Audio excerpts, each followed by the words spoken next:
Hello everyone. Once again welcome to the educational technology class. I hope all of you are fine. Today we are going to discuss approaches of educational technology. ಇದರ ಹಿಂದೆ ಆಗಲೇ ನಾವು ಶೈಕ್ಷಣಿಕ ತಂತ್ರಜ್ಞಾನದ ಅರ್ಥ, ಅದರ ವ್ಯಾಪ್ತಿ, ಉದ್ದೇಶಗಳ ಬಗ್ಗೆ ಚರ್ಚೆ ಮಾಡಿದ್ದೀವಿ. Today we are going to discuss another concept, approaches of educational technology. ಶೈಕ್ಷಣಿಕ ತಂತ್ರಜ್ಞಾನದ ಮಾರ್ಗಗಳು ಎನ್ನೋ ವಿಷಯದ ಬಗ್ಗೆ ನಾವಿವತ್ತು ಚರ್ಚೆ ಮಾಡೋಣ. ಸೊ ನಿಮಗೆ ಈಗಾಗಲೇ ನಾನು ಮೊದಲನೇ ವಿಡಿಯೋದಲ್ಲಿ ಶೈಕ್ಷಣಿಕ ತಂತ್ರಜ್ಞಾನದ ಅರ್ಥ, ಹಾಗೆ ಶೈಕ್ಷಣಿಕ ತಂತ್ರಜ್ಞಾನದ ವ್ಯಾಪ್ತಿ, ಶೈಕ್ಷಣಿಕ ತಂತ್ರಜ್ಞಾನದ ಸ್ವರೂಪದ ಬಗ್ಗೆ ಹೇಳಿದ್ದೀನಿ. ಏಕೆಂದರೆ ಇದನ್ನು ಒಂದು ವಿಷಯವನ್ನು ಬೇರೆ ಬೇರೆ ದೃಷ್ಟಿಕೋನದಲ್ಲಿ, ಆಯಾಮಗಳಲ್ಲಿ ಅದನ್ನು ಅರ್ಥೈಸ್ಕೊಳ್ತಾ ಹೋದರೆ what actually the particular concept or a subject it deals ಅನ್ನುವಂಥದ್ದು ಅರ್ಥ ಆಗುತ್ತೆ. ಅಂದರೆ ಬೇರೆ ಬೇರೆ ದೃಷ್ಟಿಕೋನದಲ್ಲಿ, from the different point of view we have to understand the particular concept as well as subject, then only it is possible to understand the clear picture of the particular concept or a subject. So in that way, so we are moving to the another aspect of educational technology, approaches of educational technology. ಅಂದರೆ ಶೈಕ್ಷಣಿಕ ತಂತ್ರಜ್ಞಾನದ ಮಾರ್ಗಗಳು. ಇಲ್ಲಿ ನಾವು ನಿಮಗೆ ನಾನು ಮೊದಲು ತಿಳಿಸ್ತಾ ಹಾಗೆ ಈ ಮಾರ್ಗಗಳನ್ನು ನಾವು ಯಾವುದರ ಅಡಿನಲ್ಲಿ ಹಾಕೊಂಡಿದ್ದೀವಿ ಅಂದರೆ how these approaches are came into existence, because how the subject it is developed from that particular circumstances, from ancient period to present scenario. So those are all termed as approaches of educational technology. ಅಂದರೆ ಹೇಗೆ ancient ಪೀರಿಯಡಿಂದ ಇಲ್ಲಿವರೆಗೂ ಕೂಡ ಶೈಕ್ಷಣಿಕ ತಂತ್ರಜ್ಞಾನ ಅನ್ನೋ ವಿಷಯ ಅಥವಾ ಪರಿಕಲ್ಪನೆ ಬೆಳೆದು ಬಂತು, ಆ ಕಾಲಘಟ್ಟಕ್ಕೆ ಯಾವ ರೀತಿ ಅದನ್ನು ಅರ್ಥೈಸಲಾಯಿತೋ ಆ ದೃಷ್ಟಿಕೋನದಲ್ಲಿ ಈ ಮಾರ್ಗಗಳನ್ನು ನಾವು ಹಾಕ್ಕೊಳ್ಬೋದು ಅಥವಾ ಈ ಮಾರ್ಗಗಳನ್ನು ಚರ್ಚೆ ಮಾಡ್ತಾ ಹೋಗ್ತೀವಿ. ಅದಕ್ಕೆ ಎಜುಕೇಷನಲ್ ಟೆಕ್ನಾಲಜಿಗೆ ನಾವು ಅಪ್ರೋಚಸ್ಸು ಸಾಕಷ್ಟು ಹೇಳ್ಬೋದು ಮಾರ್ಗಗಳನ್ನು. ಬಟ್ ನಿಮಗೆ ನಿಮ್ಮ ಸಿಲೆಬಸ್ಗೆ ಇರುವಂಥದ್ದು 3 ಅಪ್ರೋಚಸ್ ಇದೆ, ಅದನ್ನು ನಾವು ಇವತ್ತು ಚರ್ಚೆ ಮಾಡ್ತೀವಿ ಅಂತ. ವಾಟ್ ಆರ್ ಆ್ಯಕ್ಚುಲಿ ಅಪ್ರೋಚಸ್ ಅಂದರೆ ಮಾರ್ಗಗಳು ಅಥವಾ ಶೈಕ್ಷಣಿಕ ತಂತ್ರಜ್ಞಾನದ ಮಾರ್ಗ ಅಂದರೆ ಯಾವ ರೀತಿ ಇದು ನಡೆದು ಬಂತು ಅನ್ನುವಂಥದ್ದು ಅಂತ ಅಂಶವನ್ನು ನಾವು ಇಲ್ಲಿ ಪರಿಗಣಿಸ್ಬೋದು, ಅಥವಾ ಅನ್ವಯಿಸ್ಕೊಳ್ತಕ್ಕಂಥದ್ದು, ಅಥವಾ ಯಾವ ಒಂದು ಪರಿಕಲ್ಪನೆಗೆ ಒತ್ತನ್ನು ಕೊಡ್ತದೆ ಮಾರ್ಗ ಅನ್ನುವಂಥದ್ದು, ಆ ದಾರಿ ಅಂತ ಹೇಳಿ ಕರಿತೀವಲ್ಲ, ಅದ ಅರ್ಥವನ್ನು ಇಲ್ಲಿ ಕಲ್ಪಿಸ್ಕೊಳ್ತಕ್ಕಂಥದ್ದು ಅಂತ ಹೇಳಿ ಕರಿತೀವಿ. How it is actually developed from ancient period to till now. So what are the changes contributed to deal with an education technology from the different point of view, from the different perspectives. So today also it deals. So keeping all those things, we can discuss the approaches of educational technology. So ಮಾರ್ಗಗಳು ಬೇರೆ ಬೇರೆ ಇದೆ. ಯಾಕೆಂದರೆ ನಾನು ನಿಮಗೆ ಹೇಳಿದಾಗೆ ಇದು ಅಭಿವೃದ್ಧಿ ಹೊಂದ್ತಾ ಇರ್ತಕ್ಕಂಥ ಪರಿಕಲ್ಪನೆ ಅಂತ ಹೇಳಿ ಕರೆದ್ವಿ. ಕಾಲಘಟ್ಟಕ್ಕೆ ಏನೆಲ್ಲ ಬದಲಾವಣೆ ಆಯಿತೋ ಆ ಬದಲಾವಣೆಗೆ ಅನುಸಾರವಾಗಿ ಕೂಡ ಶಿಕ್ಷಣ ಕ್ಷೇತ್ರದಲ್ಲಿ ನಾವು ಅನ್ವಯಿಸ್ಕೊಳ್ತಕ್ಕಂಥ ತತ್ವ ಸಿದ್ಧಾಂತಗಳು ಕೂಡ ಬದಲಾಗ್ತಾ ಬಂತು. ಇದು ಮುಖ್ಯವಾಗಿ ಒಂದು ಓದನೆಯನ್ನು ಉತ್ತಮವಾಗಿ ಮಾಡಲಿಕ್ಕೆ ಅಥವಾ ಪರಿಣಾಮಕಾರಿಯಾಗಿರ್ತಕ್ಕಂಥ ಅಥವಾ ಗುಣಾತ್ಮಕ ಶಿಕ್ಷಣವನ್ನು ಕೊಡ್ತಕ್ಕಂಥ ದೃಷ್ಟಿಕೋನದಲ್ಲಿ ಅನ್ನೋ ಒಂದು ಅಂಶವನ್ನು ಪರಿಗಣಿಸಿದಾಗ ಇವೆಲ್ಲವುಗಳು ಅಗತ್ಯತೆಯೂ ಕೂಡ ಇದೆ, ಅನಿವಾರ್ಯನೂ ಕೂಡ ಇರತಕ್ಕಂಥ ಒಂದು ಸಂದರ್ಭಗಳು. ಹಾಗಾಗಿ ಇದರಲ್ಲಿ ಬದಲಾವಣೆಗಳನ್ನು ನಾವು ನೋಡ್ತಾ ಬಂದ್ವಿ. ಆ ಮಾರ್ಗಗಳು ಯಾವ್ಯಾವುದು ಅನ್ನೋಂಥದ್ದನ್ನು ಈಗ ಚರ್ಚೆ ಮಾಡೋಣ. The scientific investigations of technological developments have influenced every walk of human life. The educational process does not remain untouched by these advances. There is a rapid mechanization in the field of education. It has resulted the introduction of technology in the field of education. ಖಂಡಿತವಾಗೂ ಏನೆಲ್ಲ ವೈಜ್ಞಾನಿಕವಾಗಿರ್ತಕ್ಕಂಥ ಅನ್ವೇಷಣೆಗಳು ನಾವು ನೋಡ್ತಾ ಬಂದ್ವಿ ಸಮಾಜದಲ್ಲಿ, ಅವೆಲ್ಲವೂ ಕೂಡ ಮನುಷ್ಯನ ಒಂದು ಜೀವನ ಶೈಲಿಯನ್ನೇ ಖಂಡಿತವಾಗೂ ಬದಲಾವಣೆ ಮಾಡ್ತಾ ಬಂತು. ಅದು ಬದಲಾಯಿಸಿದ್ದಷ್ಟೇ ಅಲ್ಲದೆ ಶಿಕ್ಷಣ ಕ್ಷೇತ್ರಕ್ಕೂ ಅಥವಾ ಶಿಕ್ಷಣ ಪ್ರಕ್ರಿಯೆಯ ಮೇಲೂ ಅದರ ಪ್ರಭಾವವನ್ನು ಬೀರ್ತಾ ಬರ್ತದೆ. ಏನೆಲ್ಲ ಬದಲಾವಣೆಗಳಾಯಿತು ಶಿಕ್ಷಣ, ಯಾಕೆಂದರೆ ಶಿಕ್ಷಣ ಅನ್ನುವಂಥದ್ದು ಸಮಾಜವನ್ನು ಹೊರತುಪಡಿಸಿ ಇಲ್ಲ. ಸಮಾಜಕ್ಕಾಗಿಯೇ ಶಿಕ್ಷಣ, ಸಮಾಜದ ಬೆಳವಣಿಗೆಗಾಗಿಯೇ ಶಿಕ್ಷಣ, ನಂತರ ಶಿಕ್ಷಣವನ್ನು ಪಡೆದಿರ್ತಕ್ಕಂಥ ಪ್ರತಿಯೊಬ್ಬರು ಕೂಡ ಸರ್ವ್ ಮಾಡೋವಂಥದ್ದು ಅಥವಾ they are contributing for the development of the society and they are living in that particular society only. That's why what are the scientific investigations happened or advancements took place had great impact on the education field also. So there is a rapid mechanisation in the field of, ತುಂಬಾ rapid ಆಗಿ changes ಆಗ್ತಾ ಇದೆ. Good example smart phones what we are having today. ನೀವು ಇವತ್ತು ಈ ಮಂತಲ್ಲಿ ತೊಗೊಂಡಿರೋಂಥದ್ದು ಇನ್ನೊಂದೆರಡು ತಿಂಗಳು ಬಿಟ್ಟು ತೊಗೊಂಡ್ರೆ ಆಗಲೇ ಫೀಚರ್ಸ್ ಕೂಡ ಚೇಂಜ್ ಆಗಿರುತ್ತೆ. Isn't it is a rapid changes? Yes, of course. It has resulted the introduction of technology in the field of education. ಖಂಡಿತವಾಗೂ ಆ ಹೊಸ ತಂತ್ರಜ್ಞಾನಗಳು, ಏನು ತಾಂತ್ರಿಕತೆಯಿಂದ ಕೂಡಿರ್ತಕ್ಕಂಥ ಉಪಕರಣಗಳು, ಅವೆಲ್ಲ ಸ್ವಭಾವದಲ್ಲಿ ಚರ್ಚೆ ಮಾಡಿದ್ದೀನಿ. ಟೆಕ್ನಾಲಜಿ ಇನ್ ಎಜುಕೇಷನನ್ನು, ಅವೆಲ್ಲವುಗಳನ್ನು ಕೂಡ ಶಿಕ್ಷಣದ ಕ್ಷೇತ್ರದಲ್ಲಿ ನಾವು ಬಳಕೆ ಮಾಡ್ಕೊಳ್ತಕ್ಕಂಥದ್ದು ಅನ್ನುವಂಥದ್ದು. ಆ ದೃಷ್ಟಿನಲ್ಲಿ ಮೆಕನೈಸೇಷನ್ ಆಗ್ತಿದೆ, ಅಂದರೆ ಯಾಂತ್ರಿಕತೆಯಿಂದ ಕೂಡಿರ್ತಕ್ಕಂಥದ್ದು, ಅಂದರೆ ಉಪಕರಣಗಳಿಂದ ಕೂಡಿರ್ತಕ್ಕಂಥದ್ದು ಅಂತ ಹೇಳಿ ಇಲ್ಲಿ ಹೇಳ್ಬೋದು. Many different approaches of technology can be use to support and enhances learning. ಹಾಗಾಗಿ ಬೇರೆ ಬೇರೆ ಮಾರ್ಗಗಳು, ಈ ತಂತ್ರಜ್ಞಾನದಿಂದ ಕೂಡಿರ್ತಕ್ಕಂಥ ಬೇರೆ ಬೇರೆ ಮಾರ್ಗಗಳ ಮೂಲಕ ನಾವು ಕಲಿಕೆಯ ಮಟ್ಟವನ್ನು ಸುಧಾರಿಸ್ಬೋದು ಮತ್ತು ಹೆಚ್ಚಿಸ್ಬೋದು ಅನ್ನುವಂಥ ಅಂಶವನ್ನು ಗಮನಿಸಬೇಕಾಗ್ತದೆ ಖಂಡಿತವಾಗ್ಲೂ. Various approaches of educational technology deliver different kinds of content and serve different purposes in the class room. ಈಗ ನಾವೇನು ಚರ್ಚೆ ಮಾಡ್ತೀವೋ ಈ ಮಾರ್ಗಗಳು, ಅಂದರೆ ಆ ತಂತ್ರಜ್ಞಾನವನ್ನು ಶಿಕ್ಷಣದಲ್ಲಿ ಬಳಕೆ ಮಾಡ್ಕೊಳ್ತಕ್ಕಂಥದ್ದು, ಆ ಶಿಕ್ಷಣ ಕ್ಷೇತ್ರಕ್ಕೆ ಹೊಸ ಪರಿಹಾರಗಳನ್ನು ಕಂಡುಕೊಳ್ತಕ್ಕಂಥದ್ದು, ಆ ಮಾರ್ಗಗಳೆಲ್ಲವೂ ಕೂಡ ತನ್ನದೇ ಆಗಿರ್ತಕ್ಕಂಥ ಒಂದು ವಿಷಯ ವಸ್ತುವನ್ನು ಒಳಗೊಂಡಿದೆ ಅಂತಕ್ಕಂಥದ್ದು. Various approaches of educational technology deliver different kinds of the content. Every approach it is having its own content and it will deals with a particular content and serve different purposes in the classroom. ಇದು ಬಹಳ ಮುಖ್ಯ. ಮಾರ್ಗ ಯಾವುದೇ ಆಗಿರಲಿ, ಆ ಎಲ್ಲ ಮಾರ್ಗಗಳು ವಿಷಯ ವಸ್ತುಗಳಿಂದ ಕೂಡಿದೆ, ಭಿನ್ನವಾಗಿರ್ತಕ್ಕಂಥದ್ದು. ಆ ನಂತರ ತರಗತಿಯಲ್ಲಿ ಅವುಗಳ ಸೇವೆ ಭಿನ್ನವಾಗಿರ್ತಕ್ಕಂಥದ್ದು, ಬೇರೆ ಬೇರೆ ಉದ್ದೇಶಗಳನ್ನು, ಅಂದರೆ they are having their own purposes to solve the problems in the classroom ಅನ್ನೋವಂಥದ್ದು ಕರಿಬೋದು ನಾವು. Each approach of technology is likely to play a different role in students' learning. This is true. ಪ್ರತಿಯೊಂದು ಮಾರ್ಗ ಕೂಡ ನಾವೇನು segregate ಮಾಡಿದರೂ ಕೂಡ ಈ ಶೈಕ್ಷಣಿಕ ತಂತ್ರಜ್ಞಾನದ ಎಲ್ಲ ಮಾರ್ಗಗಳು, each approach of technology likely to pay a different role in students learning. Yes, correct. ಪ್ರತಿಯೊಬ್ಬ ವಿದ್ಯಾರ್ಥಿಯ ಕಲಿಕೆಯ ಪ್ರಕ್ರಿಯೆಯಲ್ಲಿ ಬೇರೆ ಬೇರೆ ರೀತಿಯಾಗಿರ್ತಕ್ಕಂಥ ಪ್ರಭಾವವನ್ನು, ಪಾತ್ರವನ್ನು ವಹಿಸ್ತಾ ಬರ್ತಕ್ಕಂಥದ್ದು. ಎಲ್ಲ ಮಾರ್ಗಗಳು ತನ್ನದೇ ಆಗಿರ್ತಕ್ಕಂಥ ಪಾತ್ರವನ್ನು ವಿದ್ಯಾರ್ಥಿಯ ಕಲಿಕೆಯ ಮೇಲೆ ಹೊಂದಿರತಕ್ಕಂಥದ್ದು ಅಥವಾ ಪ್ರಭಾವವನ್ನು ಬೀರ್ತಕ್ಕಂಥ ಅಂಶವನ್ನು ನಾವಿಲ್ಲಿ ಪರಿಗಣಿಸ್ತಾ ಹೋಗ್ತೀವಿ ಅನ್ನುವಂಥದ್ದು. Every students involving in the teaching learning process definitely they are having N impact when we are having a different approaches of the educational technology. There are several educational approaches in technologies and there is a great overlap among them. ಖಂಡಿತವಾಗಿ ಬೇರೆ ಬೇರೆ ದೃಷ್ಟಿಕೋನದಲ್ಲಿ ಒಬ್ಬೊಬ್ಬರು educationist, experts, so psychologist, they were given from the perspectives point of view. So the ಅಪ್ರೋಚಸನ್ನು ನಾವು define ಮಾಡ್ತಾ ಬಂದಾಗ ಬೇರೆ ಬೇರೆ ದೃಷ್ಟಿಕೋನದಲ್ಲಿ ಕೊಡ್ತಾ ಹೋಗ್ಬೋದು. ಬಟ್ ಅವು ಒಂದಕ್ಕೊಂದು ನಾವು ಸಗ್ರಿಗೇಟ್ ಇದೇ ಈ ಮಾರ್ಗ ಅನ್ನೋವಂಥ ಒಂದು ಚೌಕಟ್ಟನ್ನು ಹಾಕಲಿಕ್ಕೆ ಬರಲ್ಲ. Sometimes they are going to be overlap, ಅಂದರೆ ಒಂದಕ್ಕೊಂದು ಓವರ್ಲ್ಯಾಪ್ ಆಗ್ತಕ್ಕಂಥದ್ದು, ಮಿಕ್ಸ್ ಆಗ್ತಕ್ಕಂಥದ್ದು ಅನ್ನೋವಂಥದ್ದನ್ನು ನಾವು ಕರಿತೀವಿ. The educational process does not remain untouched by these advances. ಏನೆಲ್ಲ ನಾವು ಮಾರ್ಗ ತೆಗೆದುಕೊಂಡ್ರು ಇವೆಲ್ಲವೂ ಕೂಡ ಶಿಕ್ಷಣ ಕ್ಷೇತ್ರದಲ್ಲಿ ಬಳಕೆ ಮಾಡ್ಕೊಳ್ತಾ ಬಂದ್ವಿ ಅನ್ನುವಂಥ ಅಂಶ. It has necessitated introduction of these approaches in the technology in the field of education. ಈ ಎಲ್ಲ ಅಪ್ರೋಚಸ್ಸು ಏನು ವೈಜ್ಞಾನಿಕ ಅನ್ವೇಷಣೆಗಳು ಕಾಲಕಾಲಕ್ಕೆ ಸಮಾಜದಲ್ಲಿ ಏನೆಲ್ಲ ಬದಲಾವಣೆಗಳಾಗ್ತಾ ಬಂದವೋ ಅವೆಲ್ಲ ಮಾರ್ಗಗಳನ್ನು ನಾವು ಇದರ ಅಡಿನಲ್ಲಿ ಬಳಕೆ ಮಾಡ್ಕೊಳ್ತಕ್ಕಂಥದ್ದು ಅಂತ ಹೇಳಿದೆ. ಈ ಕಾಲಘಟ್ಟಕ್ಕೆ ಸೂಕ್ತ ಆಗ್ತಕ್ಕಂಥದ್ದು ಅದನ್ನೇ ಮಾರ್ಗ ಅಂತ ಹೇಳಿ ಕರೀತೀವಿ. ಸೊ ಅದಕ್ಕೆ ಅದನ್ನು introduction of these approaches in technology in the field of education. So there are 3 approaches of educational technology. ಹೇಗೆ ನಾವು ಈ ಶೈಕ್ಷಣಿಕ ತಂತ್ರಜ್ಞಾನ ಪುರಾತನ ಕಾಲದಿಂದಲೂ ಕೂಡ ಬೆಳೆದು ಬಂತು, ಕಾಲಘಟ್ಟಕ್ಕೆ ಅದರ ವ್ಯಾಖ್ಯಾನೆಗಳು, ಅದರ ಸ್ವರೂಪಗಳು ಭಿನ್ನ ಆಗ್ತಾ ಬಂದವು ಅಥವಾ ವ್ಯತ್ಯಾಸವನ್ನು ಕಂಡುಕೊಳ್ತಾ ಬಂದವು, ಉದ್ದೇಶಗಳು ಕೂಡ ಬದಲಾಗ್ತಾ ಬಂದವು. ಶೈಕ್ಷಣಿಕ ತಂತ್ರಜ್ಞಾನದ ವಿಷಯವನ್ನು ಚರ್ಚೆ ಮಾಡಬೇಕಾದ್ರೆ ನೋಡಿದಾಗ ಆ ದೃಷ್ಟಿಕೋನದಲ್ಲಿ ನಾವು ಹೇಗೆ ಏನ್ಷಿಯಂಟ್ ಪೀರಿಯಡಲ್ಲಿ ಡೆವಲಪ್ ಆಗ್ತಾ ಬಂತೋ ಆ ರೀತಿ ನಾವು ಇದನ್ನು ಕರಿತಾ ಹೋಗ್ತೀವಿ ಅಂತ ಹೇಳಿ ಕರಿಬೋದು. There are 3 approaches of educational technology ಅಂತ ಹೇಳಿ ಕರಿತೀವಿ. ಇಲ್ಲಿ ನಿಮ್ಮ ಸಿಲೆಬಸ್ಸಿಗೆ ಇರ್ತಕ್ಕಂಥದ್ದು ಸಾಕಷ್ಟು ತಗೊಳ್ಬೋದು, ಅದರಲ್ಲಿ ನಾವು ಸ್ವಲ್ಪ ಇದನ್ನು ಮಾಡಿದ್ವಿ.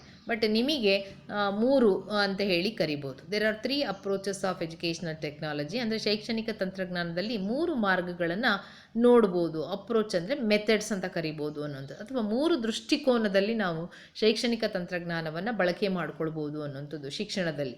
So there are 3 approaches of educational technology. First one it is hardware approach, ಅಂದರೆ ಕಠಿಣ ಸಾಮಗ್ರಿ ಮಾರ್ಗ ಅಂತ ಹೇಳಿ ಕರಿತೀವಿ. ಎರಡನೇದು ಸಾಫ್ಟ್ವೇರ್ ಅಪ್ರೋಚು, ಮೃದು ಸಾಮಗ್ರಿ ಮಾರ್ಗ ಅಂತ ಕರಿತೀವಿ. ಸಿಸ್ಟಮ್ ಅಪ್ರೋಚ್, ವ್ಯವಸ್ಥಾ ಮಾರ್ಗ. ಕಠಿಣ ಸಾಮಗ್ರಿ ಮಾರ್ಗ, ಮೃದು ಸಾಮಗ್ರಿ ಮಾರ್ಗ ಮತ್ತು ವ್ಯವಸ್ಥಾ ಮಾರ್ಗ ಅನ್ನೋ 3 ಅಂಶಗಳ ಅಡಿನಲ್ಲಿ ನಾವು ಈ ಒಂದು ಮಾರ್ಗಗಳನ್ನು ನೋಡ್ತಾ ಹೋಗ್ತೀವಿ. There are hardware approach, software approach and system approach. Hardware approach of educational technology ಏನಂಗಂದರೆ ಕಠಿಣ ಸಾಮಗ್ರಿ ಮಾರ್ಗ, ಶೈಕ್ಷಣಿಕ ತಂತ್ರಜ್ಞಾನದ ಕಠಿಣ ಸಾಮಗ್ರಿ ಮಾರ್ಗ ಅಂದರೆ ಏನು? The hardware approach refers to the use of machines and other mechanical devices in the process of education. ಏನಂಗಂದರೆ ಕಠಿಣ ಸಾಮಗ್ರಿ ಮಾರ್ಗ, ಶೈಕ್ಷಣಿಕ ತಂತ್ರಜ್ಞಾನದ ಕಠಿಣ ಸಾಮಗ್ರಿ ಮಾರ್ಗ, ಅಥವಾ ಇದನ್ನು ಮೀನಿಂಗ್ ಎಜುಕೇಷನಲ್ ಟೆಕ್ನಾಲಜಿ 1 ಅಂತಲೂ ಕೂಡ ಕರಿತೀವಿ. ಅಂದರೆ 1 ಯಾಕೆ ಅಂದರೆ ಪ್ರಾರಂಭದ ದಿನಗಳಲ್ಲಿ ಇದರ ಮಾರ್ಗ ಬರೀ ಇದಕ್ಕಷ್ಟೇ ಸೀಮಿತ ಆಗಿತ್ತು, ಹಾರ್ಡ್ವೇರ್ ಅಪ್ರೋಚಿಗೆ. ಅದಕ್ಕೆ ಇದನ್ನು ಪ್ರಾರಂಭದಲ್ಲಿ ಶೈಕ್ಷಣಿಕ ತಂತ್ರಜ್ಞಾನ ಅಂದರೆ ಹಾರ್ಡ್ವೇರ್ ಅಪ್ರೋಚ್ ಅಂತಲೇ ಪರಿಗಣಿಸ್ತಿದ್ವಿ. ಅದಕ್ಕೆ ಇದನ್ನು ಎಜುಕೇಷನಲ್ ಟೆಕ್ನಾಲಜಿ 1 ಅಂತ ಕರಿತೀವಿ, ಅಥವಾ ಶೈಕ್ಷಣಿಕ ತಂತ್ರಜ್ಞಾನ 1 ಅಂತ ಕೂಡ ನಾವು ಕರಿಬೋದು. The hardware approach refers to the use of machines and other mechanical devices in the process of education. ಏನು ಇದರ ದೃಷ್ಟಿಯಲ್ಲಿ ಶೈಕ್ಷಣಿಕ ತಂತ್ರಜ್ಞಾನದ ಹಾರ್ಡ್ವೇರ್ ಅಪ್ರೋಚಲ್ಲಿ ಏನು ಇದರ ಅರ್ಥವನ್ನು ಕಲ್ಪಿಸ್ಕೊಡುತ್ತೆ ಅಂದರೆ, hardware approach refers to the use of machines and other mechanical devices in the process of education. Machines and mechanical devices ಅಂದರೆ, ಈಗ ನಾನು ನಿಮಗೆ ಟೀಚ್ ಮಾಡ್ತಾ ಇದ್ದೀನಿ ವರ್ಚುವಲ್ ಮೋಡಲ್ಲಿ because of pandemic situation. Mobile ಮೂಲಕ ಮಾಡ್ತಾ ಇದ್ದೀನಿ, ಅಥವಾ ಲ್ಯಾಪ್ಟಾಪ್ ಯೂಸ್ ಮಾಡ್ಬೋದು, ಆನ್ಲೈನ್ ಕ್ಲಾಸು ಯೂಟ್ಯೂಬಲ್ಲಿ ಕಳಿಸ್ಬೋದು, ನಿಮಗೆ ರೆಕಾರ್ಡೆಡ್ ವೀಡಿಯೋಸನ್ನು, ಎಲ್ಲ ಇವುಗಳನ್ನು ಬಳಕೆ ಮಾಡ್ಕೊಳ್ತಕ್ಕಂಥದ್ದು ಶಿಕ್ಷಣ ಕ್ಷೇತ್ರದಲ್ಲಿ. ಇದನ್ನು ಈ ರೀತಿ ಬೇರೆ ಬೇರೆ ಥರನಾಗಿರ್ತಕ್ಕಂಥ ಉಪಕರಣಗಳನ್ನು, ಕಠಿಣ ವಸ್ತುಗಳನ್ನು ಏನು ಕರಿತೀವಲ್ಲ, ಲ್ಯಾಪ್ಟಾಪ್ ಆಗಿರ್ಬೋದು, ಕಂಪ್ಯೂಟರ್ಸ್ ಆಗಿರ್ಬೋದು, ಸ್ಮಾರ್ಟ್ ಫೋನ್ಸ್ ಆಗಿರ್ಬೋದು, ಟೆಲಿಕಾನ್ಫರೆನ್ಸ್ ಆಗಿರ್ಬೋದು, ನಿಮ್ಮ ಆಲ್ ದೀಸ್ ಥಿಂಗ್ಸ್ ಡಿಫರೆಂಟ್ ಮೋಡ್ಸಲ್ಲಿ, ಅಂದರೆ ಬೇರೆ ಬೇರೆ ರೀತಿಗಳಲ್ಲಿ ನಾವು ಇದನ್ನು ವಿಷಯ ವಸ್ತುವನ್ನು ವಿದ್ಯಾರ್ಥಿಗಳಿಗೆ ತಲುಪಿಸೋದಕ್ಕೆ ಮಾಡ್ತಕ್ಕಂಥ ಪ್ರಯತ್ನ ರೀತಿಯಲ್ಲಿ ನಾವು ಬಳಕೆ ಮಾಡ್ಕೊಳ್ತೀವಿ. ಇವುಗಳನ್ನು ಹಾರ್ಡ್ವೇರ್ ಅಪ್ರೋಚ್ ಅಂತ ಹೇಳಿ ಕರೀತಕ್ಕಂಥದ್ದು, ಅಥವಾ ಕಠಿಣ ಸಾಮಗ್ರಿ ಮಾರ್ಗ. just an application or usage of the machines and mechanical devices in the process of education, that is nothing but hardware approach. its origin ನೋಡ್ರಿ, ಇಲ್ಲಿ ಎಲ್ಲ ಉಪಕರಣಗಳು ನೀವು ಪಟ್ಟಿ ಮಾಡ್ತಾ ಹೋದರೆ ಸಾಕಷ್ಟು ಬರ್ತದೆ. ಮಷೀನ್ಸ್, ಯಂತ್ರಗಳು, ಮೆಕ್ಯಾನಿಕಲ್ ಡಿವೈಸಸ್ ಎಲ್ಲವುಗಳು ಬರ್ತಕ್ಕಂಥದ್ದು ಅಂತೇಳಿ. Its origin lies in the application of physical science to education and training system. ಇದ್ರ ಮೂಲ ಎಲ್ಲಿಂದ ಬಂತು ನಮಗೆ ಈ ಒಂದು ಹಾರ್ಡ್ವೇರ್ ಅಪ್ರೋಚಿಂದು ಅಂದರೆ, ನಿಮಗೆಲ್ಲ ಉಪಕರಣಗಳು ಶಿಕ್ಷಣ ಕ್ಷೇತ್ರಕ್ಕೆ ಅಂತ ಅಭಿವೃದ್ಧಿಪಡಿಸ್ತಕ್ಕಂಥವಲ್ಲ. ಮೊದಲು ಅವುಗಳ ಬಳಕೆ ಬೇರೆ ಕ್ಷೇತ್ರದಲ್ಲಾಗಿದ್ದರೂ ಕೂಡ ಉಪಯೋಗ ಚೆನ್ನಾಗಾದ ನಂತರ ನಾವು ಶಿಕ್ಷಣಕ್ಕೆ ಯಾಕೆ ಬಳಕೆ ಮಾಡ್ಕೋಬಾರ್ದು ಅನ್ನೋ ದೃಷ್ಟಿನಲ್ಲಿ ನಾವು ಅದನ್ನು ಅಳವಡಿಸ್ಕೊಂಡು, ಫಾರ್ ಎಕ್ಸಾಂಪಲ್ ಮೊಬೈಲ್ ಅಂತ ತೊಗೊಳ್ರಿ, ಲ್ಯಾಪ್ಟಾಪ್ ತೊಗೊಳ್ಳಿ.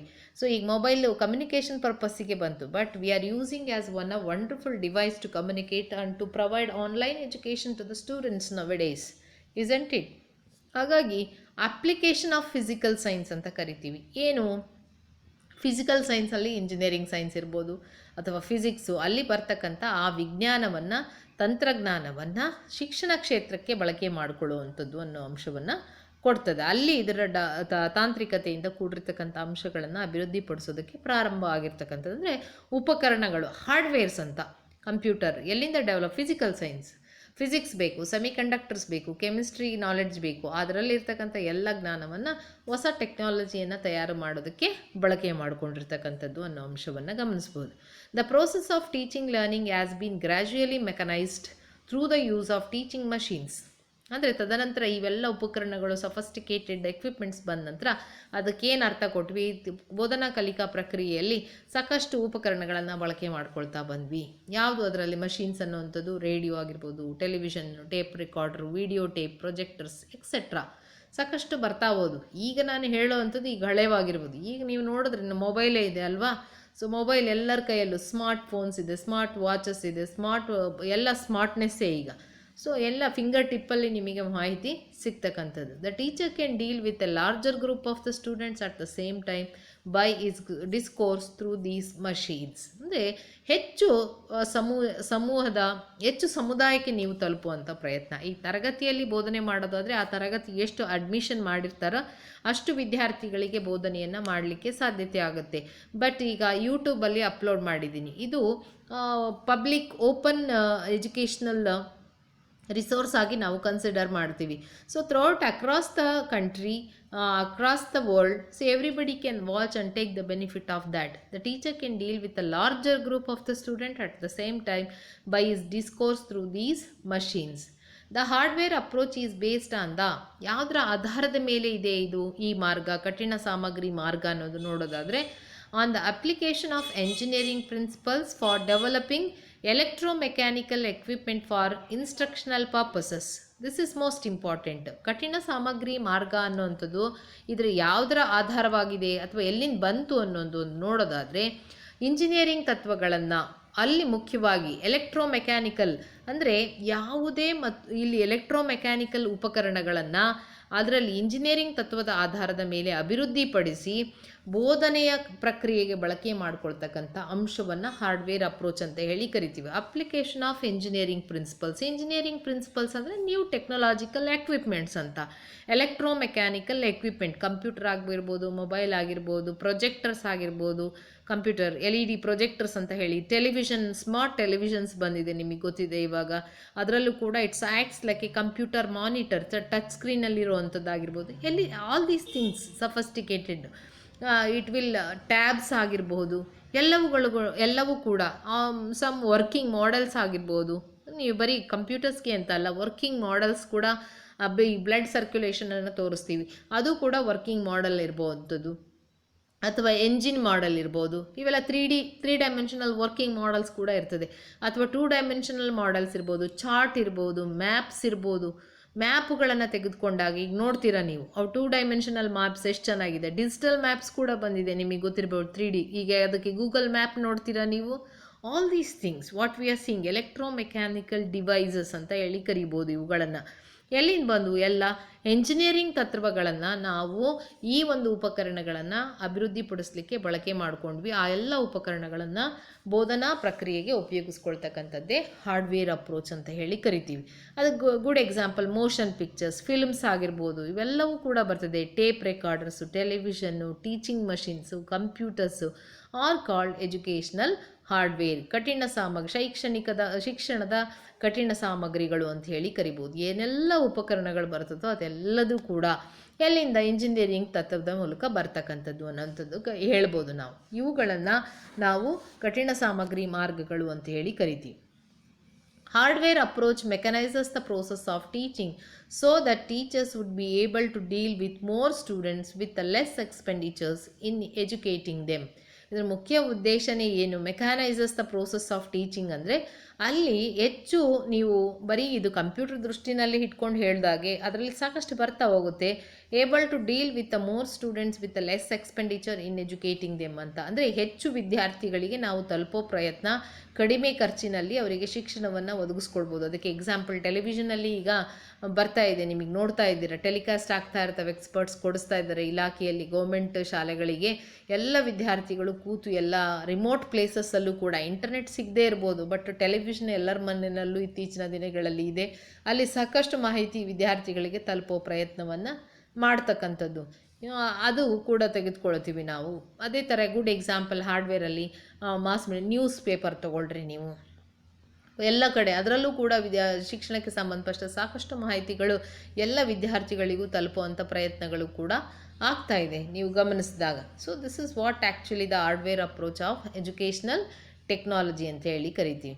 Human knowledge has 3 aspects. ಅಂದರೆ ಮನುಷ್ಯನ ಜ್ಞಾನವನ್ನು 3 ಅಂಶಗಳಿಂದ ನಾವು ನೋಡ್ಬೋದು.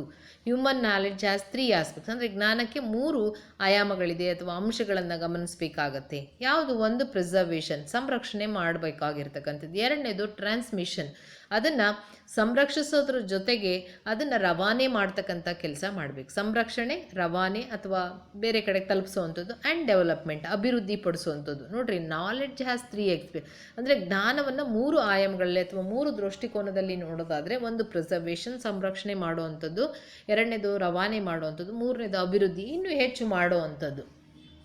ಹೇಗೆ ಸಾಧ್ಯ? The history of preservation of knowledge is believed to exist since the printing machine started. ನಮಗೇನು ಗೊತ್ತಾಗುತ್ತೋ ಆ ಮಾಹಿತಿಯನ್ನು ಸಂರಕ್ಷಣೆ ಮಾಡಬೇಕು. ಎಲ್ಲೆಲ್ಲಿ ಮಾಡೋಕ್ಕೆ ಸಾಧ್ಯ? ನಮ್ಮ ಜ್ಞಾನವನ್ನು ಪಡ್ಕೊಂಡಿರ್ತಕ್ಕಂಥದ್ದು ಯಾವ್ಯಾವ ರೂಪಗಳಲ್ಲಿ ಮಾಡ್ಬೋದು? What you can think about. ನಿಜವಾಗ್ಲೂ ಇವತ್ತು ಜ್ಞಾನದ ಸಂರಕ್ಷಣೆ ಯಾವ ರೂಪದಲ್ಲಿ ಆಗ್ತಿದೆ ಅನ್ನೋಂಥದ್ದು ಬಹಳ ಮುಖ್ಯ. ಈಗ ಪಡ್ಕೊಂಡಿರ್ತಕ್ಕಂಥ ಜ್ಞಾನವನ್ನು ನೀವು ಯಾವುದಾದ್ರು ನಿಮ್ಮ ತಲೆ ಒಳಗಿರೋವಂಥದ್ದನ್ನು ಪ್ರಿಸರ್ವ್ ಮಾಡಬೇಕು ಮುಂದಿನ ಜನರೇಷನಿಗೆ. ಪ್ರಿಂಟ್ ಎಲ್ಲಿಂದ ಶುರು ಆಯಿತು ಅಲ್ಲಿವರೆಗೂ ಅಲ್ಲಿಂದನೇ ಪ್ರಾರಂಭ ಆಯಿತು ಪ್ರಿಸರ್ವೇಷನ್ಸ್. ಎಲ್ಲದನ್ನು ಪ್ರಿಂಟ್ ಟೆಕ್ನಾಲಜಿನಲ್ಲಿ ಪ್ರಿಂಟ್ ಮಾಡ್ತಾ ಇಡ್ತಾ ಬಂದರು, ಬರಿತಾ ಇಡ್ತಾ ಬಂದರು. ರೈಟಿಂಗ್ ಯಾವಾಗ ಸ್ಟಾರ್ಟ್ ಆಯಿತು ಅಲ್ಲಿಂದ. The knowledge is preserved with these machines in the form of books which are shelved in the libraries, tape recorders and films. ಬೇರೆ ಬೇರೆ ರೀತಿಯಲ್ಲಿ ಬುಕ್ಸ್ ಆಗಿರ್ಬೋದು. ಎಲ್ಲಿಂದ ಪ್ರಿಂಟ್ ಟೆಕ್ನಾಲಜಿ ಬಂತು? ಯಾವುದೇ ಜ್ಞಾನವನ್ನು ಸ್ಟೋರೇಜ್ ಮಾಡೋದಕ್ಕೆ ನಮಗೆ ಟೆಕ್ನಾಲಜಿ ಬೇಕು. That is hardware. For example, book it is an hardware. ಹಾಗಾದರೆ ಬುಕ್ಕು ಅನ್ನೋದು ಕಠಿಣ ಸಾಮಗ್ರಿ ಮಾರ್ಗ. ಚಾರ್ಟಲ್ಲಿ ಇಡ್ತೀವ ಇನ್ಫಾರ್ಮೇಷನ್ನು, ಖಂಡಿತ ಇಡ್ತೀವಿ ಮಾಹಿತಿಯನ್ನು, ಜ್ಞಾನವನ್ನು. ಹಾಗಾದರೆ ಅದರಲ್ಲೂ ಕೂಡ ಜ್ಞಾನಕ್ಕೆ ಸಂಬಂಧಪಟ್ಟಿರ್ತಕ್ಕಂಥ ವಿಷಯ ಇರುತ್ತೆ. ಚಾರ್ಟ್ ಆಗಿರ್ಬೋದು, ಗ್ಲೋಬ್ ಆಗಿರ್ಬೋದು, ಇವೆಲ್ಲ. ಹಾಗಾದರೆ ಇನ್ನೆಲ್ಲ ಎಷ್ಟು ಬರ್ತದೆ? ಕಂಪ್ಲೀಟಾಗಿ ನಾವು ಆಡಿಯೋ ವಿಜುವಲ್ ಏಡ್ಸ್ ಅಂತ ನಾವು ಕ್ಲಾಸಿಫೈ ಮಾಡಿದರೆ, so you can classify all these things in terms of the audio visual aids, visual aids and audio visual aids. Audio aids are nothing but tape recorders, radios. Nowadays what you are having, mobiles, isn't it? All these things, Bluetooths, all these things comes under all these things. Audio equipments, visual equipments. Visual ಅಲ್ಲಿ ಸಾಕಷ್ಟು ನೀವು ನೋಡ್ತಾ ಹೋಗ್ಬೋದು. Films ಆಗಿರ್ಬೋದು, film strips, projectors ಆಗಿರ್ಬೋದು, charts, maps, globes, pictures, photographs. All these are so nothing but the hardwares, visual aids. Example, ಹಾಗಾದರೆ audio visual aids ಅಂದರೆ television, computer, smartphones, ನಿಮ್ಮಲ್ಲಿ ಎರಡೂ ಕೂಡ ಅವಶ್ಯಕವಾಗಿ ಇರತಕ್ಕಂಥದ್ದು. All these things are called as the audio visual aids. So ಅದಕ್ಕೆ preservation, ಸಂರಕ್ಷಣೆ ಮಾಡೋದಕ್ಕೆ ಯಾವ ಮೋಡಲ್ ಆದರೂ ಮಾಡ್ಕೊಳ್ಳಿ, ಇವೆಲ್ಲವೂ ಕೂಡ ಬರ್ತದೆ. ಬುಕ್ಸು, ಪ್ರಿಂಟ್, ಅದಕ್ಕೆ ನಾವು ಪ್ರಿಂಟ್ ಟೆಕ್ನಾಲಜಿ, ಡಿಜಿಟಲ್ ಟೆಕ್ನಾಲಜಿ ಅಂತಲೂ ತೊಗೊಳ್ಬೋದು ನೀವು ಕ್ಲಾಸಿಫಿಕೇಷನ್. ಪ್ರಿಂಟಲ್ಲಿ ಎಲ್ಲ ಬರ್ತದೆ, journals, magazines, news papers, books, reference books, encyclopedia, all these thing. Digital books are nowadays also available ಅಲ್ವಾ?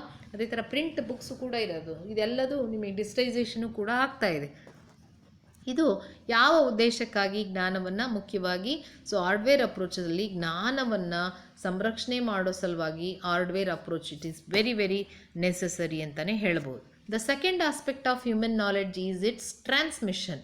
ಎರಡನೇ ದೃಷ್ಟಿಕೋನದಲ್ಲಿ ಮನುಷ್ಯನ ಜ್ಞಾನ ಅನ್ನೋವಂಥದ್ದು ಯಾಕೆ ಭಾಳ ಮುಖ್ಯ ಅನ್ನೋವಂಥದ್ದು, ಅದನ್ನು ಬರೀ ಪ್ರಿಸರ್ವ್ ಮಾಡಿದರೆ ಸಾಲದು, ಟ್ರಾನ್ಸ್ಮಿಷನ್ ಮಾಡಬೇಕು. A teacher can impart knowledge himself to his pupils. Impart ಮಾಡ್ತಾರೆ, ರವಾನೆ ಮಾಡ್ತಾರೆ, ಟ್ರಾನ್ಸ್ಮಿಟ್ ಮಾಡ್ತಾರೆ ಅಲ್ವಾ? ಸೊ ವಿಷಯವನ್ನು ಪ್ರಸ್ತುತಪಡಿಸ್ತಾರೆ. Nowadays transmission of the knowledge is supported by a machine like mic, radio, television. With these, thousands of people can enjoy this home delivery of such benefits. We can transmit. ಖಂಡಿತವಾಗೂ 4 ಗೋಡೆಯ ಮಧ್ಯ ನಿಂತ್ಕೊಂಡು ನಾವು ರವಾನೆ ಮಾಡಬೇಕು ಅಂದರೆ, ನನ್ನಲ್ಲಿ 100 ಸ್ಟೂಡೆಂಟ್ಸ್ ಇದ್ದರು ಅಂದರೆ ನನ್ನ ವಾಯ್ಸ್ ರೀಚ್ ಆಗಲ್ಲ. ಲಾಸ್ಟ್ ಬೆಂಚಲ್ಲಿರೋ ವಿದ್ಯಾರ್ಥಿಗೂ ನಾನು ಕೇಳಿಸ್ಬೇಕು ಅಂದರೆ, ತುಂಬ ಚೆನ್ನಾಗಿ ಪರಿಣಾಮಕಾರಿಯಾಗಿರ್ತಕ್ಕಂಥ ಬೋಧನೆಯನ್ನು ಮಾಡಬೇಕು ಅಂದರೆ, I required a mic so that I can reach each and every students. Isn't it? That is why technology it is needed for the efficiency and effectiveness of the all these things. That is very important. So the next coming to the radioದಲ್ಲಿ ಆಗಿರ್ಬೋದು, television ಆಗಿರ್ಬೋದು, computer ಆಗಿರ್ಬೋದು, mobile. What I am doing now for you people, you are receiving the information while sitting in your home. Isn't it? During this pandemic also the classes are going on, so the worldwide, across our country, even we can reach the remotest places also. With these, thousands of the peoples can enjoy this home delivery of such benefits. So that is the second aspect. Transmission ಮಾಡೋದಕ್ಕೆ ನಾವು ಟೆಕ್ನಾಲಜಿಯನ್ನು ಬಳಸ್ಕೊಳ್ತೀವಿ, ಉಪಕರಣಗಳನ್ನು ಬಳಸ್ಕೊಳ್ಳೋದು ಅನ್ನೋವಂಥದ್ದು ಕರಿತೀವಿ. The third aspect of human knowledge is it's development. ಬರೀ ಜ್ಞಾನನ ರವಾನೆ ಮಾಡಿದರೆ ಸಾಲದು, ಅದನ್ನು ಅಭಿವೃದ್ಧಿ ಕೂಡ ಮಾಡಬೇಕು ಅನ್ನೋವಂಥ ದೃಷ್ಟಿಕೋನದಲ್ಲಿ. So for this aspect provisions are made for research work. So ಸಂಶೋಧನೆಯನ್ನು ಮಾಡಬೇಕು ಅನ್ನುವಂಥದ್ದು. In the research programs the main function is the collection and analysis of the data. For this purpose presently the researcher uses the electronic machines and computers. ಅಭಿವೃದ್ಧಿ ಪಡಿಸೋದು ಅಂದರೆ ಸಂಶೋಧನೆ ಮಾಡುವಂಥದ್ದು. ಜ್ಞಾನದ 3 ಆಯಾಮಗಳು. ಒಂದು preservation, second aspect is the transmission, third one it is research and development. That is in turn it is set to be a research. ಯಾವಾಗ ಆ ಜ್ಞಾನದ ಮಟ್ಟವನ್ನು ಅಥವಾ ವಿಷಯವನ್ನು ಇನ್ನೂ ಚೆನ್ನಾಗಿ ಅಭಿವೃದ್ಧಿ ಮಾಡ್ಬೋದು ಅಂದರೆ ಸಂಶೋಧನೆಯ ಮೂಲಕ ಮಾತ್ರ ಸಾಧ್ಯತೆ. ಆ ಸಂಶೋಧನೆ ಮಾಡೋದಕ್ಕೆ ಖಂಡಿತವಾಗೂ ನಮಗೆ ಟೆಕ್ನಾಲಜಿಕಲ್ ವೇನಲ್ಲಿ ಸಹಾಯ ಆಗ್ತದೆ. ನೀವು ಸೈನ್ಸ್ ಸ್ಟೂಡೆಂಟ್ಸ್ ಆದರೆ ಸೈನ್ಸ್ ಎಕ್ಸ್ಪೆರಿಮೆಂಟ್ಸ್ ಮಾಡೋಕ್ಕೆ sophisticated equipments you require, then only it is possible. ಈಗ ಇದಕ್ಕೆ ತಗೊಳ್ಳಿ, ಪ್ಯಾಂಡಮಿಕ್ ಬಂತು, ನಮಗೆ ಇದರಲ್ಲಿ ಸಫಸ್ಟಿಕೇಟೆಡ್ ಎಕ್ವಿಪ್ಮೆಂಟ್ಸ್ ಡೆವಲಪ್ ಆಗಲಿಲ್ಲ ಅಂದರೆ, ಖಂಡಿತವಾಗೂ ಲ್ಯಾಬ್ ಸೆಟಪ್ ಆಗಲಿಲ್ಲ ಅಂದರೆ ಅದು ಇದೆಯೋ ಪಾಸಿಟಿವ ನೆಗೆಟಿವ್ ಅನ್ನೋಂಥದ್ದೇ ಬರಲಿಲ್ಲ. ಇವತ್ತು ಎಷ್ಟು ಟೆಕ್ನಾಲಜಿ ಪ್ಯಾಂಡಮಿಕ್ ಬಂದಾಗ ನಮಗೆ ಯೂಸ್ ಆಗಿದೆ ಅಂದರೆ ನಿಜವಾಗ್ಲೂ ಹಾರ್ಡ್ವೇರ್ ಅಪ್ರೋಚೇ ಅದು. ನೀವು ನಂಬ್ತಿರೋಲ್ಲ, ಹಾರ್ಡ್ವೇರ್ ಅಷ್ಟು ತುಂಬ ಚೆನ್ನಾಗಿ ಬಳಕೆ ಆಗ್ತಾ ಇದೆ.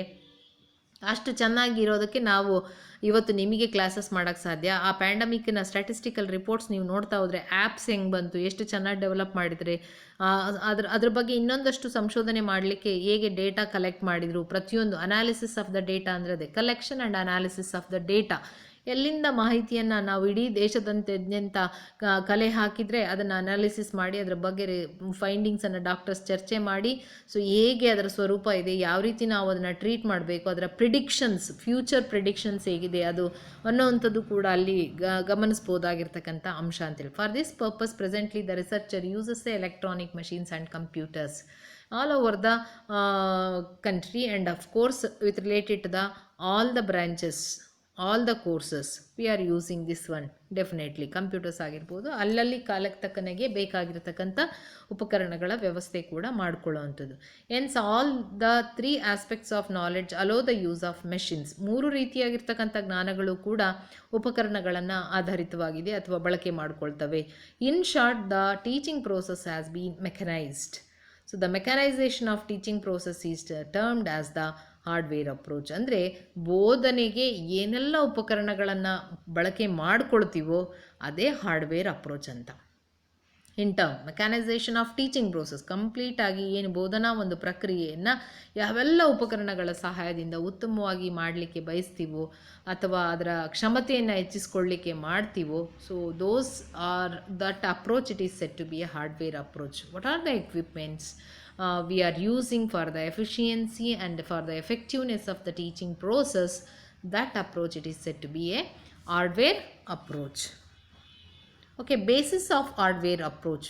ಯಾವ ಅಂಶಗಳ ಆಧಾರದ ಮೇಲೆ ಈ ಕಠಿಣ ಸಾಮಗ್ರಿ ಮಾರ್ಗ ಇದೆ ಅನ್ನುವಂಥದ್ದು. Hardware approach has physical sciences and applied engineering as its basis. ಮುಖ್ಯವಾಗಿ ಇದಕ್ಕೆ ಬೇಕಾಗಿರ್ತಕ್ಕಂಥದ್ದು ಭೌತಿಕ ವಿಜ್ಞಾನ ಮತ್ತು ಅಪ್ಲೈಡ್ ಎಂಜಿನಿಯರಿಂಗ್ ಅಂತ ಹೇಳಿ ಕರಿತೀವಿ. ಅನ್ವಯಿಕ ತಂತ್ರಜ್ಞಾನ ಅಂತಕ್ಕಂಥದ್ದು ಖಂಡಿತವಾಗೂ ಅವೆರಡರ ಅಭಿವೃದ್ಧಿಯಿಂದ, ತತ್ವ ಸಿದ್ಧಾಂತಗಳಿಂದ ಹೊರ ಬರ್ತಕ್ಕಂಥದ್ದೇ ಹೊಸ ಟೆಕ್ನಾಲಜಿಕಲ್ ಅಡ್ವಾನ್ಸ್ಮೆಂಟ್ ಅಂತ ಹೇಳಿ ಕರಿಬೋದು. So the next hardware approach has mechanised the whole teaching learning process. ಇದಕ್ಕೆ ಮುಖ್ಯ ಆಧಾರ ಮೆಕನೈಸೇಷನ್ ಮಾಡಿದೆ. Hardware approach adapts A product oriented approach. ಉತ್ಪನ್ನಗಳ ಮಾರ್ಗ ಅಂತ ಕೂಡ ಕರಿತೀವಿ ನಾವು. ಅಂದರೆ ಸೊ ದ ಪ್ರಾಡಕ್ಟ್, ಎಷ್ಟು ಔಟ್ಪುಟ್ ಇಂಪಾರ್ಟೆಂಟ್ ಇಲ್ಲಿ. So the output product oriented approach. ಎಷ್ಟು ಜನ ಪಾಸ್ ಆದರು, ಎಷ್ಟು ಜನಕ್ಕೆ ತಲುಪ್ತು, ಮುಖ್ಯವಾಗಿ ನಾನು ಮಾಡಿರ್ತಕ್ಕಂಥದ್ದು ಎಷ್ಟು ಜನಕ್ಕೆ ರೀಚ್ ಆಯಿತು. So all these things product oriented approach ಅಂತ. Hardware approach as the potential to hand over the educational benefits to the mass with a greater ease and economy ಅಂತ ಕರಿತೀವಿ. ಅಂದರೆ ಈ ಮಾರ್ಗದ ಮುಖ್ಯವಾಗಿ ಪ್ರಮುಖ ಉದ್ದೇಶ ಏನಪ್ಪ ಅಂತಂದರೆ, ಶೈಕ್ಷಣಿಕವಾಗಿ ನಾವು ಬೆನಿಫಿಟ್ಸನ್ನು ಪಡ್ಕೊಳ್ಬೋದು. ಮೊದಲನೇದು ಎಕಾನಮಿ, ಅಂದರೆ ಇಲ್ಲೇನು ಕಡಿಮೆ ಖರ್ಚಿನಲ್ಲಿ ಹೆಚ್ಚು ವಿದ್ಯಾರ್ಥಿಗಳಿಗೆ ತಲುಪೋ ಪ್ರಯತ್ನ ಖಂಡಿತ ಆಗುತ್ತೆ ಅನ್ನೋವಂಥದ್ದು. ಸೊ ಹೆಚ್ಚು ವಿದ್ಯಾರ್ಥಿಗಳಿಗೆ mass with a greater ease and economy, less ಎಕ್ಸ್ಪೆಂಡಿಚರಲ್ಲಿ ಅನ್ನುವಂಥ ಅಂಶವನ್ನು ಕೊಡುತ್ತೆ. These are the basis of hardware approach. Next characteristics of hardware approach ಏನಿದೆ? ಕಠಿಣ ಸಾಮಗ್ರಿ ಮಾರ್ಗದ ಗುಣಲಕ್ಷಣಗಳು ಏನು? Silverman called this type of educational technology relative technology. Based on the physical science and applied engineering field approach, the concept of hardware approach is derived from the application of physical science to education. ಅಂದರೆ ಈ ಪರಿಕಲ್ಪನೆ ಎಲ್ಲಿಂದ ಬಂತು ಅಂದರೆ, so ಇಲ್ಲಿ ಮುಖ್ಯವಾಗಿ ಈ hardware approach is derived from the application of physical science to the education. ಅಂದರೆ ಭೌತ ವಿಜ್ಞಾನವನ್ನು ಶಿಕ್ಷಣಕ್ಕೆ ಬಳಕೆ ಮಾಡಿಕೊಳ್ಳುವಂಥ ಒಂದು ಇದರ ಅನ್ವಯ ಮಾಡಿಕೊಳ್ಳುವಂಥ ಒಂದು ದೃಷ್ಟಿಯಲ್ಲಿ ನಾವು ಈ ಪರಿಕಲ್ಪನೆಯನ್ನು ಪಡ್ಕೊಂಡ್ವಿ ಅನ್ನುವಂಥದ್ದು. ಭೌತ ವಿಜ್ಞಾನದ ಅನ್ವಯ ಶಿಕ್ಷಣ ಕ್ಷೇತ್ರಕ್ಕೆ ಅನ್ನುವಂಥದ್ದು. The new mechanisation of teaching learning with the improved technology as its basis. So improved technology ಅಂದರೆ ಮೊದಲಿಗೆ ನಾವು ಮೊಬೈಲ್ಸನ್ನು ಅಲೋ ಮಾಡ್ತಿರಲಿಲ್ಲ.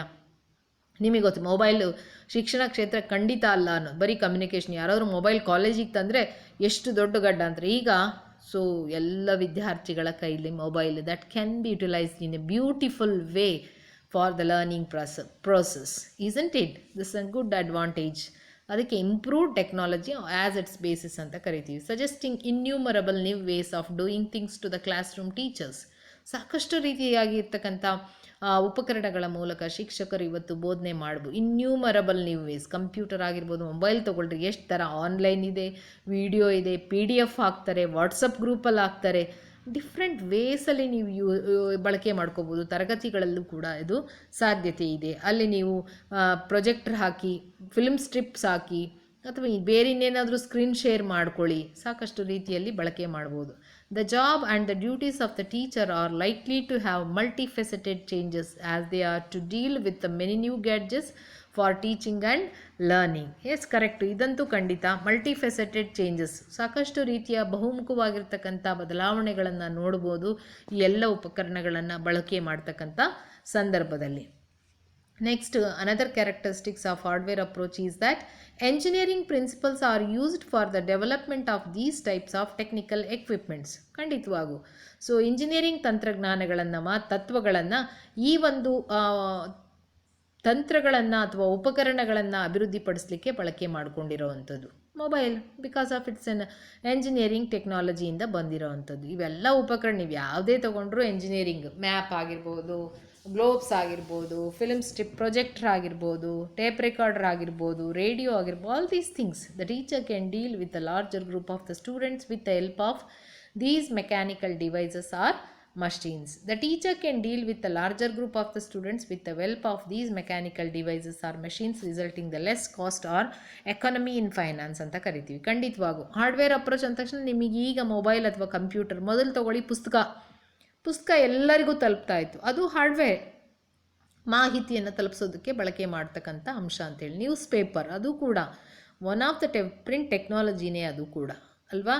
ಸೊ ಅದು ಕೂಡ ಹಾರ್ಡ್ವೇರ್ ಆಗಿ ನಾವಿಲ್ಲಿ ಪರಿಗಣಿಸ್ತೀವಿ ಅಂತ ಹೇಳಿ ಅಂಶ ನಿಮಗೆ ಗೊತ್ತಿರಲಿ. ಅದು ಮೊದಲಿತ್ತು. ಈಗ ಪ್ರಸ್ತುತದಲ್ಲಿ ಇವೆಲ್ಲ ಉಪಕರಣಗಳನ್ನು ನೋಡ್ತೀವಿ. Mechanical devices. Okay, this is about the characteristics of hardware approach. So hardware approach ಅಂದರೆ ಮುಖ್ಯವಾಗಿ ನಾವೇನಂತ ಗಮನಿಸ್ಬೋದು, ಇಲ್ಲಿ ಏನೆಲ್ಲ ಉಪಕರಣಗಳು ಶಿಕ್ಷಣ ಕ್ಷೇತ್ರದಲ್ಲಿ ಬಳಕೆ ಮಾಡ್ಕೊಳ್ತೀವಿ, ಜ್ಞಾನವನ್ನು ಸಂರಕ್ಷಣೆ ಮಾಡೋದಕ್ಕೆ, ರವಾನೆ ಮಾಡೋದಕ್ಕೆ ಮತ್ತು ಅದನ್ನು ಸಂಶೋಧನೆಗಳ ಮೂಲಕ ಅಭಿವೃದ್ಧಿ ಮಾಡಲಿಕ್ಕೆ, ಅದನ್ನು ನಾವು ಶೈಕ್ಷಣಿಕ ತಂತ್ರಜ್ಞಾನದ ಕಠಿಣ ಸಾಮಗ್ರಿ ಮಾರ್ಗ ಅಂತೇಳಿ ಕರಿತೀವಿ. So what we can conclude, hardware refers to the usage of the advancement in the with related to the equipments. Those can be utilized for the purpose of teaching learning process for its effectiveness and efficiency, to provide the suitable information for the purpose of preservation and transmission, as well as for the development through the by conducting researches. That is termed as hardware approach of educational technology. ಮುಂದಿನ ವಿಡಿಯೋದಲ್ಲಿ ಮತ್ತೆ ನಿಮಗೆ software approach of technology ಬಗ್ಗೆ ಡಿಸ್ಕಷನನ್ನು ಮಾಡ್ತೀನಿ. ಅಲ್ಲಿವರೆಗೂ ತಮ್ಮೆಲ್ಲರ ಆರೋಗ್ಯವನ್ನು ಕಾಪಾಡ್ಕೊಳ್ಳಿ. Thank you.